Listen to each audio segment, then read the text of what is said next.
आलोचना किए हैं।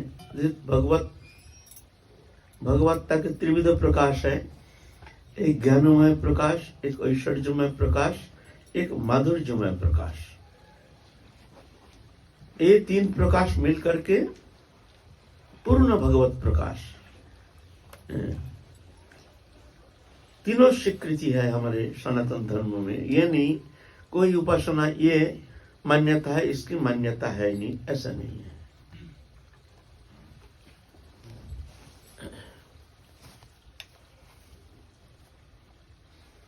कर्म योग, ज्ञान योग, भक्ति योग, तंत्र योग, हठ योग, नाना प्रकार योग शास्त्र में वर्णन किए हैं। योग माने मिलन, जिस प्रक्रिया के द्वारा भगवान से मिलन होता है उसी को कहते हैं योग। कर्म के द्वारा योग, कर्म योग, ज्ञान के द्वारा योग, ज्ञान योग, भक्ति के द्वारा योग माने मिलन, दोनों मिलन, जीवात्मा परमात्मा का मिलन, भक्त भगवान का मिलन, अनु चैतन्य सत्ता विभु चैतन्य सत्ता का मिलन। ये मिलन जिस प्रक्रिया के द्वारा होती है उसको योग कहा जाता है। तंत्र के द्वारा जो तंत्र योग सभी स्वीकृति है, लेकिन सब साधना का मूल प्राण केंद्र है एक ही जगह, ये सब के लिए है, वह है चिंतन। चिंतन होना जरूरी है। हमारे चिंतन नहीं है, चिंतन होता नहीं है। हम भजन ठीक है, ऐसा नहीं, वो वृथा जाएगी नहीं। हम नाम साधन करते हैं, हम दूसरे कोई भक्ति अंग जाजन करते हैं, श्रवण कीर्तन शरण पूजन अर्चन वंदन दास्य आत्मनिवेदन नवदा भक्ति हम आचरण करते हैं। एक अंग साधे की बा साधे बहु अंगो निष्ठा हईले उपजाए प्रेमेर तरंग। कोई भी भक्ति अंग अपनाओ, वृथा नहीं जाएगी, ऐसा नहीं। चाहे कोई भी भक्ति अंग तुम अवलंबन करके तुम श्रेष्ठता प्रतिपादन करके तुम आगे चलते रहो, लेकिन स्मरण जो है ये मूल प्राण है। जब हम उस स्वरूप प्राप्ति में जब आगे बढ़ेंगे तो हमारे मन की जागतिक दृश्यमान वस्तु पदार्थ से हट करके भगवत चिंतन में एक तल्लीनता, एक तन्मयता होनी चाहिए। चाहे कोई भी मार्ग अपनाओ, कोई भी भजन पद्धति अपनाओ, चाहे कोई भी पंथा अपनाओ, भगवत चिंतन, चिंतन होना जरूरी है। मेरे जब चिंतन होता नहीं तो हमारा भजन होगा नहीं, होगा क्यों नहीं? समय लग जाएगा। वहां जब पहुंचोगे तो वो चिंतन के माध्यम से ही, मेरे कर्म के द्वारा योग, जब योग सुचारू रूप से संपन्न होता है तभी जाकर के हमारे देहोदेही वस्तु पदार्थ से मन हट करके भगवत चिंतन में तल्लीनता आ जाती है। ये आना जरूरी है। तो हमारे शास्त्र कहते हैं जनतन प्रकार न कृष्ण मनोनिवेशाय। कैसे भी करो, कोई भी प्रक्रिया अपनाओ, मन को लगाओ, मन लगना है, चिंतन प्रधान है। सब विषय में चिंतन, चिंतन का श्रेष्ठता, ध्यान, ध्यान की प्रधानता। कोई कहते हैं हमारा ध्यान नहीं, कोई काम के लिए कहा गया हमारा ध्यान नहीं, तो काम तुम्हारा बेकार हो गया। तुम्हारा पास पैसा रखा है बहुत सारे, कहाँ रखा है तुम्हारा ध्यान नहीं, तो वो पैसा तुम्हारा काम में आएगा नहीं। हाथ के पास होने से भी क्या होगा, जब तक तुम्हारा ध्यान हो, हाँ यही हमारे बिस्तर के नीचे रखा है, तो अब ना वो काम में आएगा ना। लेकिन तुम्हारा जानते ही नहीं कहाँ रखे हो, तो भूल गए हो, ध्यान नहीं, तो वो पैसा तुम्हारा काम में आने वाला है नहीं, है ना। हम बहुत विद्वान है, पढ़े लिखे हैं, बहुत पढ़े हैं, लेकिन कुछ याद नहीं, ध्यान नहीं, तो वो विद्या तुम्हारा काम में आने वाला है नहीं। वो विद्वत्ता कोई काम में आने वाला है नहीं। हम पंडित है, विद्वान है, बहुत पढ़े लिखे हैं, ठीक है, लेकिन कुछ याद नहीं, विस्मृति आ गई है, तो वो विद्वत्ता कोई काम में आने वाला है नहीं। हम भजन करते हैं लेकिन भगवान की चिंतन नहीं होता है, चिंता नहीं, हमारे देहोदिक वस्तु विषय में हमारी आवेश है, तो तुम्हारा भजन ठीक से हो नहीं रहा है। ठीक है, ये वृथा नहीं जाएगी, अनुशीलन हो रहा है, अनुशीलन करते करते एक दिन ठीक मन लग जाएगा। और इसी को क्या अनासंग भजन कहते हैं? हाँ, अनासंग भजन। एक है सासंग भजन, एक है अनासंग भजन। सासंग भजन है इष्ट वस्तु के चिंतन में एक तल्लीनता, तन्मयता के साथ भजन करना, जब तब जो भी करते हैं तल्लीनता तन्मयता के साथ होना चाहिए। तो यह सासंग भजन। अनासंग भजन है मन कहीं है संसार में, कहीं कोई विषय में लिप्त है, कोई वस्तु पदार्थ के प्रति वहाँ हमारा मन आसक्त है, देहोदैहिक वस्तु पदार्थ के प्रति हमारे मन की आवेश प्रबल है, भजन कर रहे हैं, यह अनासंग भजन। नाम कर रहे हैं, जप कर रहे हैं, पूजा कर रहे हैं, चिंता है बाहर का, कोई कहीं जाना है, कुछ करना है, चलो दे दो, भोग लगा दो, नियम कर लिया, हो गया, ठीक है। लेकिन ये अनासंग भजन, ये भी वृथा नहीं जाएगी, ये भी भजन होगा, ऐसा नहीं, लेकिन समय लग जाएगा, वो फलीभूत होने में समय लग जाएगा। ये है भजन अनुशीलन, इसको कहते हैं भजन अनुशीलन। जैसे बच्चा को लिख दिया जाता है, लिखना आता नहीं है, लो हाथ घुमाओ, बच्चा हाथ घुमाता है, घुमाते घुमाते रसगुल्ला हो जाता है, फिर पूछ करके फिर लिख दिया जाता है, फिर हाथ घुमाता है, फिर बनता नहीं, ऐसे धीरे धीरे हाथ घुमाते घुमाते घुमाते घुमाते एक दिन वो स्वयं लिख लेता है। हम लोग जो लिखते हैं उसका ये पहले बचपन में हम लोग इस तरह से हाथ घुमाए हैं सभी, ऐसा कोई नहीं है जो हाथ नहीं घुमाए हैं, लेकिन हम लोग ऐसे ही हम लोग विद्वान हो गए हैं, संभव नहीं है। अवश्य तुमने बचपन में हाथ घुमाया है। तो साधन जीवन में भी हमारा भजन होता नहीं है, कोई बात नहीं है, हाथ घुमाओ, ये वृथा नहीं जाएगा। एक दिन वो बच्चा स्वयं लिख लेगा, उसका एक भी रेखा अंकन ये वृथा जाएगा नहीं। हम अगर कहेंगे जो बच्चा जो हाथ घुमा रहा है ये तो बेकार, ये उसको लिखना आता नहीं हो तो ठीक ठीक घुमाना आता नहीं है तो बेकार गया, बोलते बेकार नहीं गया, उसका एक भी रेखा अंकन करने का जो चेष्टा ये वृथा नहीं गई। सब रेखा अंकन का चेष्टा मिला करके ही एक दिन वो स्वयं लिख लेता है। ऐसे ही तुम्हारे भजन चेष्टा होता नहीं है, मन लगता नहीं है, लेकिन हम चेष्टा करते हैं। गुरु प्रदत्त नाम जप, ध्यान धारणा, उपासना आदि जो भी अनुष्ठान हम कर रहे हैं, ये नहीं समझते वृथा जा रहा है।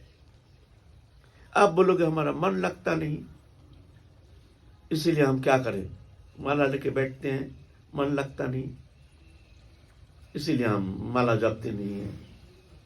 कभी तुम्हारा लगेगा नहीं, ये नहीं सोचना। अनंत काल अगर तुम बैठे रहोगे, इंतजार करोगे कब हमारा मन लगेगा तब हम भजन करेंगे, ऐसे धारणा लेकर के, आशा लेकर के तुम समय का इंतजार करोगे, कभी अनंत काल इंतजार करोगे, तुम्हारा मन कभी लगेगा नहीं। अभ्यास योग, मन को लगाने का चेष्टा, ये अनुशीलन, भजन नहीं, भजन अनुशीलन, ये करना पड़ेगा। जितना ज्यादा करोगे उतना जल्दी तुम्हारा मन लग जाएगा। अभ्यास योग युक्त चेतस अनन्यगामिना परमं पुरुषं दिव्यं ज्ञाति परस्थम अनुचिंतन, अनुचिंतन करने का अभ्यास। चेतस अनन्यगामी मन को हटा करके, विषय से हटा करके, समझा बुझा करके भगवत चिंतन करने का एक प्रयत्न ये करना चाहिए। एकांत में बैठ करके प्रतिदिन नियम करके अभ्यास करने का चेष्टा करना चाहिए। इसको कहते हैं अभ्यास योग। मन लागे या ना लागे, अभ्यास छोड़ना नहीं। जैसे बच्चा मन लगता नहीं है, हाथ घुमा रहा है, लेकिन वृथा नहीं जाएगा, उसका एक भी रेखांकन वृथा नहीं जाएगी। ऐसे ही तुम्हारे एक बार भी मुख में भगवत नाम उच्चारण किया, कुछ समय के लिए भी तुमने चिंतन करने का प्रयत्न किया, ये वृथा नहीं जाएगी। इसलिए साधन में सचेष्ट होना बहुत जरूरी है। मन लगे या ना लगे, मन की इंतजार मत करो, कब मन लगेगा तब हम भजन करेंगे, ऐसा नहीं। भगवान तो अंधा नहीं है, भगवान देखते हैं। जब मायाबद्ध जीव है, देखो आसन में बैठा है, मन लगता नहीं है, फिर भी देखो बैठा है, फिर भी देखो बैठा है, पसीने से लथपथ हो रहा है, इधर उधर मन भागता है, नाना प्रकार सांसारिक चिंता, ये करना है, वो करना है, ये कर्तव्य कर्म करना है। ये तो शरीर धर्मी मनुष्य के लिए, समस्त प्राणियों के लिए, प्राणी मात्र ही विवश होकर कर्म करता है। कर्म उसकी विवशता है, वो कर्म नहीं करता है, उसका प्रयोजन ही उसका कर्म का प्रेरक होता है। हम क्यों कर्म करते हैं? कर्म का कारण क्या है? कर्म का प्रेरक होता है हमारे प्रयोजन। हमारे प्रयोजन ही हमारे कर्म का प्रेरक होता है। जो कर्म हमारा प्रयोजन नहीं है, उस कर्म हम करेंगे ही नहीं, है ना।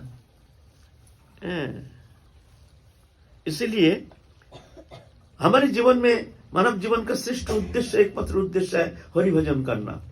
ये प्रयोजन को जगाना है। हमारा समय वृथा जा रहा है, ये अनमोल समय है, एक एक क्षण, एक एक पल ये हमारे सामने बीते जा रहा है। समझ लेना, तुम्हारे जीवन का एक एक पल, एक एक क्षण घटते जा रहा है, ये दोबारा लौट के आएगा नहीं। 1 मिनट नष्ट हो गया तुम्हारे जीवन में, 1 मिनट तुम्हारा जीवन कम हो गया, अब ये बढ़ेगा नहीं, घटेगा। हम तो शुभ दिन के इंतजार में बैठे हैं, अब शुभ दिन आएगा, बच्चा को शादी करा देंगे, बेटी की शादी करा देंगे, फिर मियाँ बीबी दोनों वृंदावन जा करके एक घर बना लेंगे, फिर एकांत में बैठ करके खूब भजन करेंगे, खूब भजन करेंगे। इससे बड़ा मूर्खता और कुछ नहीं है। शुभ दिन किसी का हाथ में आया नहीं, समय किसी से रिश्तेदारी नहीं करता है, समय किसी से प्रेम नहीं करता है, समय किसी का अधीन नहीं है। समय को काम में लगाओ, समय बेईमानी नहीं करेगा, धोखाबाजी नहीं करेगा, समय तुमको तुम्हारे फल अवश्य देंगे। काम कर्म करते हैं, समय हमारे पीछे पीछे चलते हैं, शुभ करें अशुभ कर्म कुछ भी कर्म संपादन करें, समय पीछे पीछे चलता है। जैसे कर्म करते हैं ऐसे फल दे करके समय चला जाता है। शुभ करो अशुभ करो, कुछ भी करो, जो भी करो, ऐसा ही फल, जैसे कर्म ऐसे ही फल लो, समय चला जाता है। वो रिश्तेदारी नहीं करता है। जब हम समय को भगवत भजन में हम लगाएंगे, ये समय हमारा मित्र बन के आएगा। यही समय, वो मित्रता किसी से करता नहीं है, लेकिन वो मित्र बन के आएगा। और जब संसार भोग विलास में ये समय को हम इस तरह से नष्ट करेंगे, ये समय हमारा दुश्मन बन के आएगा। ये समय है ना, यही हमारा दुश्मन बन के, वो समय दुश्मन नहीं है। तुम जैसे कर्म किए हो ऐसे ही फल दे करके समय चले जाती है समय। इसलिए समय की यूटिलाइज करो, सबसे बुद्धिमत्ता है। एक एक पल, एक एक क्षण वृथा नहीं कमाना। कोई गारंटी नहीं 100 साल तुम जियोगे, किस भरोसा में तुम निश्चिंत होकर बैठे हो। दुर्लभ मानव जीवन प्राप्त किए हो, अरे यही तो भगवान की सबसे बड़ी कृपा है। हम कहते हैं हम दुखी हैं, प्रभु ने हमको दुखी करके रखा है। भगवान हमको दुखी नहीं किए हैं, हम दुख को अपनाए हैं, अपना मान करके हम चलने का कारण हम दुखी बन रहे हैं, दुखी हो रहे हैं। हम गलत राह पर चल रहे हैं, जिस कारण हम दुखी हो रहे हैं वह दुख है, वह अंधकार है, अंधकार के ओर जा रहे हैं और कहते हैं भगवान हमको अंधकार में रखा है। अरे तुम रोशनी की ओर आओ, मुंह तो घुमा के देखो, रोशनी तुम्हारे लिए पीछे है, तुम उधर तो मुंह फेरते नहीं हो और कहते हो भगवान हमको अंधकार में रखा है। तुमने तो रोशनी की तरफ एक बार झांका नहीं, एक बार तुमने मुंह घुमाया नहीं।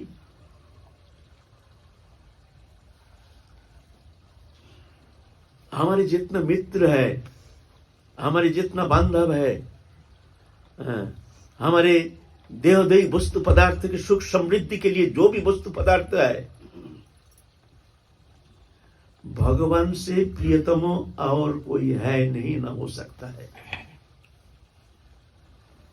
चाहे कितने भी अभिचरी, पापाचरी, व्यभिचरी, कदाचरी बनो ना क्यों, इसमें भगवान ये देखते ही नहीं, क्योंकि भगवान का सत्ता है ना। भगवान जानते ये तो मेरा है, लेकिन हम मानने के लिए तैयार नहीं। इसीलिए समय को पकड़ो, ये समय तुम्हारा मित्र बनेगा। अगर समय को ठीक ठीक तुम यूटिलाइज करोगे, इसको परमार्थ में लगाओगे तो परम अर्थ प्राप्त करोगे। इसमें भोग में लगाओगे तो रोग बनेगा, शोक मिलेगा, अंधकार में तुम चले जाओगे। समय का कोई दोष नहीं है। हमारा समय बहुत खराब है।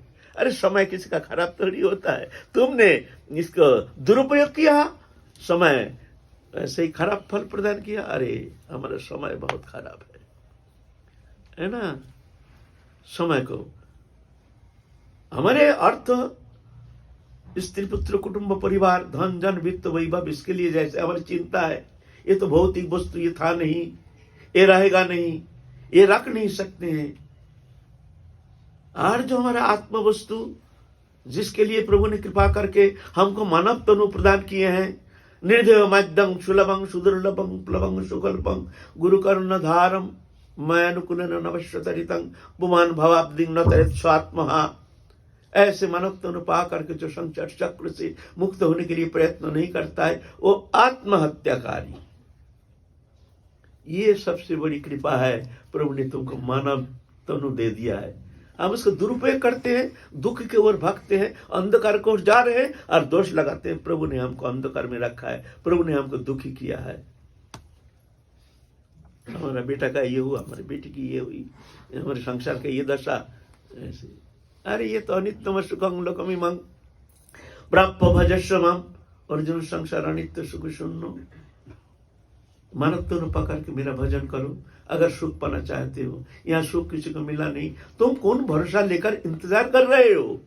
इतना दिन तो बीत गया, किसी को मिला नहीं, तुमको कहां से मिलेगा? है नहीं, मिलेगा कहां से? मेरा भजन करो, समय को यूटिलाइज करो, कर्म करो, लेकिन कर्म इंद्रिय के द्वारा करो। कर्म करो इंद्रियों के द्वारा, मन को उसमें अपने आत्मिक चेष्टा जो है उसके अंदर उसके साथ संयोग मत करो। इंद्रिय के द्वारा कर्म करो और मुख में नाम करो और मन में चिंतन करो, प्रभु जाना है, जाना है। ये कर्म तुम्हारा है, हमारा नहीं है। तुम जैसे करा रहे हो हम कर रहे हैं, बस तुम जानो। लेकिन हमारे जीवन का एकमात्र उद्देश्य है प्रभु तुम्हारे चरण प्राप्ति। जन तन प्रकार न कृष्ण मनो निवेशयत, कैसे भी हो मन को लगाओ, है ना। तो चिंतन, ये चिंतन है सर्वोपरि, मन को लगाना है। अनन्य चेता जो मंग शरति नित्य तस्याहं सुलभ पार्थ नित्य युक्त सुजोगिना माम वित्त तुकंत दुःखालय मशस्तम नाप्नुवन्ति महात्मन संसिद्धिं परमंगतः। अनन्य चिता, ना अन्य चिंता, ना अन्य आशा, ना अन्य भरोसा, एकमात्र प्रभु की चिंता। चिंता माने प्रभु हमारे हैं, सबसे प्रियतम, सबसे निकटतम। हम प्रभु के हैं, प्रभु हमारे हैं, हम वहां से ही आए हैं, वहीं जाना है, बस ये भावना लेकर अनन्य चिंतन जो, इसको कहते हैं अनन्य चेता। जिसको चित्त वृत्ति में भगवत चिंतन, भगवत प्राप्ति की आशा बगैर और कोई इच्छा है नहीं। भजन कम हो, लेकिन तुम्हारा मन में कोई इच्छा नहीं, एकमात्र इसी जन्म में भगवत प्राप्ति तुम्हारे एकमात्र उद्देश्य है। अगर ऐसे है तुम्हारे मनोवृत्ति, तो मान लेना तुम बहुत आगे निकल गए हो। माया तुमको बंधन नहीं कर सकती। लेकिन हम भजन करते हैं खूब, नाम भी खूब करते हैं, पूजा पाठ करते हैं, सत्संग, लेकिन मन हमारा विषय का आनंद में रमन कर रहा है। ये चाहिए, वो चाहिए, ये नहीं हुआ, वो नहीं हुआ, और अब नाना प्रकार संकल्प विकल्प, लेकिन भजन करते हैं, नाम ठकठका रहे हैं, खूब माला खूब ठकठका रहे हैं। इतना बड़ा माला छोटा हो गया, दस्त रगड़ते रगड़ते। मेरा ही ऐसे दशा है, मेरा ही दशा ऐसा है। इतना बड़ा माला था, इतना छोटा हो गया। अब जब खरीदे हैं इतना बड़ा माला, कुछ नहीं हुआ, मन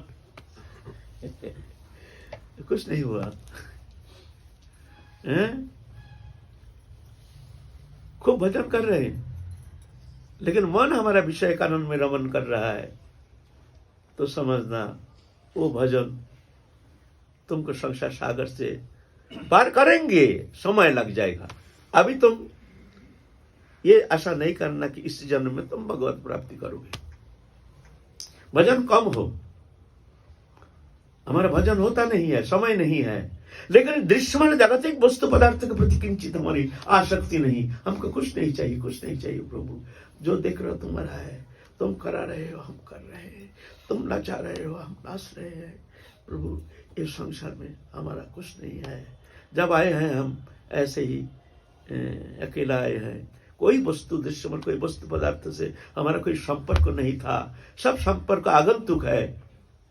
ऐसे ही एक दिन नष्ट हो जाएगा ये आगंतुक संबंधो।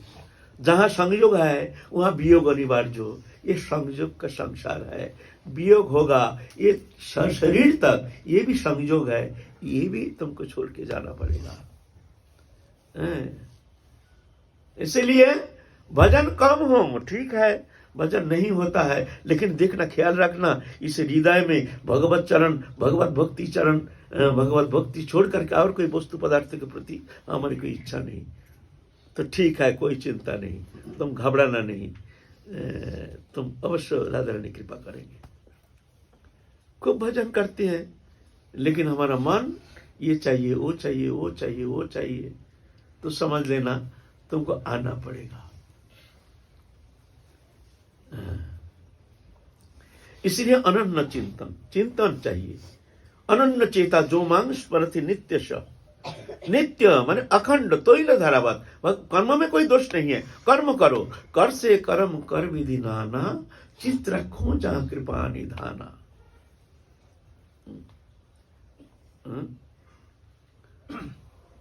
मन को रखो प्रभु के चरण, संसार में नहीं। कठिन होने से भी हमको तो जानाता है, इसी मार्ग अवलंबन करके हमको चलना है। तुम कहोगे हमारा होता नहीं, होता नहीं तो बैठे रहो, इंतजार करते रहो। मरने के बाद कहेंगे जो चलो संसार चक्र में, तुम कहोगे प्रभु क्या करें, तुम्हारे माया है। हम जानते थे कि हमको भजन करना, मानव जीवन का उद्देश्य भजन करना, लेकिन माया ने इस तरह से हमको घेर लिया कि हमको भजन करने का मौका मिला ही नहीं। क्या करें, हम जानते थे जो भजन करना जरूरी है, लेकिन तुम्हारे माया तो इस बात पर हमको एक नंबर भी नहीं मिलेगा। बोलेंगे चलो इसको ले चलो, इसको ले चलो, 0 नंबर, तुम्हारा नंबर 0। प्रभु 0 क्यों? बोले जो भी इस संसार चक्र से पार लगाया, सब इसी संसार, इसे माया के अंदर से ही पार लगाया। किसी के लिए अलग माया रचना किया नहीं गया है। जो इसके लिए अलग माया, जो भगवत भजन करके भगवत प्राप्ति की है, उनके लिए माया नहीं था, वो मायातीत थे, जिस कारण वो भगवत प्राप्ति कर सकते। बोले ऐसा नहीं, सबको ही यही माया के अंदर से ही पार लगाना पड़ेगा। तुमको अच्छा लगा, तुमने ये बंधन दशा शिकार करके आनंद में तुम दिन व्यतीत कर रहे थे, निश्चिंत होकर के संसार चक्र में घूम रहे थे, और अभी दोष देते हो जो माया ने हमको करने नहीं दिया। किसी का माला करने का समय नहीं। प्रभु क्या करें महाराज, संसार में इतना माया, इतना काम, इतना संसार, क्या करें, माला करने का समय मिलता नहीं है। वही दोपहर सुबह करते हैं और दोपहर रात को करते हैं, समय नहीं मिलता माला करने का। और किसी साधु के पास गए, वो कहते बाबा भैया दूर रहिए, अभी हमारा माला छोड़ने का समय नहीं। किसी का माला करने का समय नहीं, इनका माला छोड़ने का समय नहीं। वही समय प्रयोजन बोध, तुम्हारा प्रयोजन बोध है नहीं, माला करने का समय नहीं। हमारा प्रयोजन, हमारा जीवन का, मानव जीवन का सवाल, हमारा पल एक एक पल, एक एक क्षण बीते जा रहा है, हमारा मानव जीवन का सवाल है। नहीं तो 84 लाख जोनि में ना जाने काल चक्र कहां से हमको किस चक्र में ले जाएगा, कोई ठिकाना नहीं। महाकाल स्थिर है, इसका कोई दिन नहीं रात नहीं। जहां चंद्र सूर्य नहीं वहां महाकाल। किस वर्ष में तुम समय इस तरह से गंवा रहे हो और कहते हो हमारा समय नहीं, तुम्हारा प्रयोजन बोध नहीं। ये कहो जो हमारा प्रयोजन बोध जागा नहीं है। महाराज आप कुछ भी कहें, हमारा प्रयोजन बोध है ही नहीं। बढ़िया है, महाकाल स्थिर है, खूब घूमते रहो ना, कौन मना करता है? घूमते रहो ना। भगवान भी वहां उदासीन बदासीन अशक्तम तेषु कर्मसु। भगवान वहां उदासीन होकर के देखते रहते हैं। भगवान उदासीन, जो संसार चक्र में आनंद ले रहा है, भगवान वहां उदासीन। तानि कर्माणि न निबद्धन्ति धनंजय उदासीन बदासीन अशक्तम तेषु कर्मसु। भक्त के लिए ऐसा भगवान उदासीन नहीं। जे भजन्ति तो मांग भक्ता मयि तेषु चाप्यहम्। जो भक्ति के साथ मेरा उपासना करते हैं वो मैं उदासीन नहीं, मैं उसको हृदय में धारण करके रखता हूँ। तेषु चाप्यहम्, उसके हृदय में भी मैं विराजमान रहता हूँ। ऐसा नहीं कौन तो प्रतिजानी न में भक्ता प्रणश्यति। मेरे शरण में जो आता है मैं वो नष्ट नहीं होता है, मैं उसको नष्ट होने नहीं देता हूँ, है ना। तो तुम्हारी इच्छा नहीं, खूब घूमो ना, शांति की आशा लेकर के संसार चक्र में तुम घूम रहे हो, घूमो ना, कौन मना करता है। लेकिन ना, ये संसार अनित्य असुख, काल चक्र न जाने कहां से कहां ले जाएगा। जो भी तुमको छोटा सा मानव जीवन मिला है उसको व्यवहार करो, यूटिलाइज करो। कर से कर्म कर विधि नाना, चित्त रखो जहां कृपा निधाना। कर्म करो, मन रखो प्रभु के चरण में, हर समय अखंड चिंतन, है ना।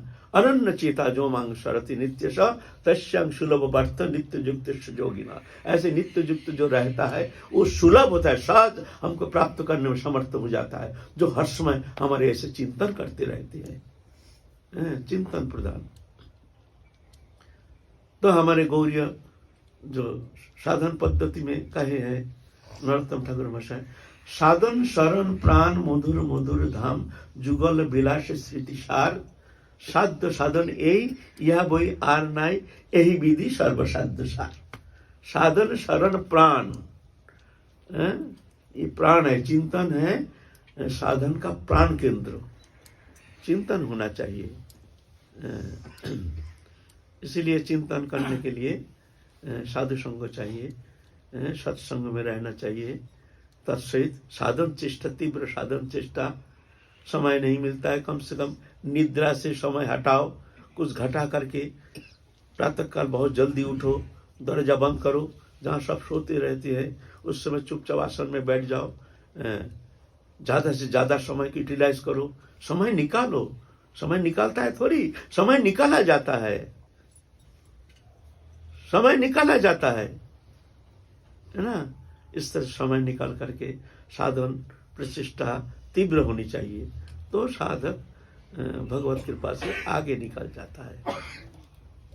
बोलो। साधारण मनुष्यों को अपने संदेश में महापुरुष दैन्य भाव में न जाने, अपने आप को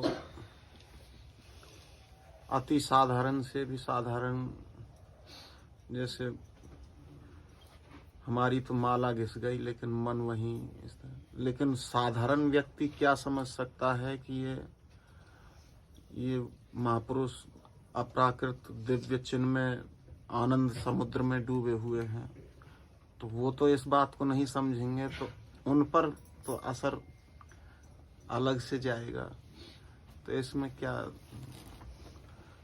तो क्या कहें, हम कहेंगे हम सिद्ध हो गए हैं, ऐसा कहना पड़ेगा। सिद्ध हुए नहीं, फिर भी देखो ना कितना भीड़ लग गया। सिद्ध होने से क्या डिजाइन होगा जानते हो? ये तो कहना पड़ता है। बाबा एक जगह में मतलब पाठ किए थे, अगर पुष्प खिलता है ना किसी को बताने की जरूरत नहीं, भ्रमर ऐसे ही आ जाते हैं। और सूरज अगर उदित होता है तो रोशनी हर तरफ पहुंचता है, तो महज जहाँ होता है वैसे ही पहुंच जाते हैं लोग। तो कुछ भी हो भाई, हमको तो बचना है, हमको तो बचाना है, हमको तो बचना है। हम तो ये नहीं देखेंगे दुनिया का मेला, मैं हूं अकेला, लेना ना देना मगन रहना। भाई ये चलने दो, चलता है चलने दो, लेकिन हमसे ना लेना ना देना, मगन रहना, बस हमारा तो ये सिद्धांत है। बाबा, जैसे कि आपने कहा कि चिंतन सर्वोपरि है, तो जो हमारे जैसे कनिष्ठ साधक हैं, तो श्री गीता जी के 12वें अध्याय के 12वें श्लोक में भगवान कह रहे हैं कि मर्म को ना जानकर किए हुए अभ्यास से ज्ञान श्रेष्ठ है, और ज्ञान से मुझ परमेश्वर का ध्यान श्रेष्ठ है, और ध्यान से कर्मफल का त्याग श्रेष्ठ है। तो फिर ऐसे में ध्यान और चिंतन से ज्यादा श्रेष्ठ कर्मफल का त्याग, ये कैसे समझा जाए? ध्यान तो एक चेष्टा है, मन लगाने का चेष्टा। चेष्टा से क्या होता है? चेष्टा से हमारे मन एकाग्र हो जाता है, विषय वस्तु पदार्थ से मन हट जाता है। और विषय वस्तु पदार्थ तो हमारा बंधन का कारण है। तो वो जब समस्त वस्तु पदार्थ से मन हट जाता है, कर्म फल त्याग देते हैं, तो काम तो बन गया। ये दृश्यमान वस्तु पदार्थ के प्रति आसक्ति ही तो, और फल कामना ही तो हमारा बंधन का कारण। ये हो गया तो मन तो निवृत्त हो गया ना, तो ऑटोमेटिक तुम्हारा भजन बनता रहेगा। ये कर्म फलाकांक्षा ही तो हमारे बंधन का कारण है। कर्म बंधन का कारण थोड़ी है, कर्म बंधन का कारण नहीं है, कर्म फलाकांक्षा बंधन का कारण। हम जो कर्म करते हैं उसका फल कामना लेकर के, ये करेंगे, फैक्ट्री चलाएंगे, ये करेंगे, इतना पैसा होगा, फिर ये करेंगे, वो करेंगे।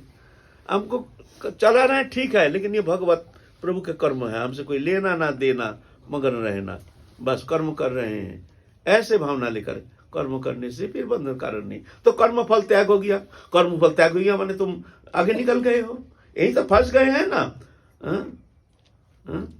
तगत शांति निरंतरम, तो वो परम शांति को प्राप्त करते, ये बात है। जय जय श्री राधे श्याम।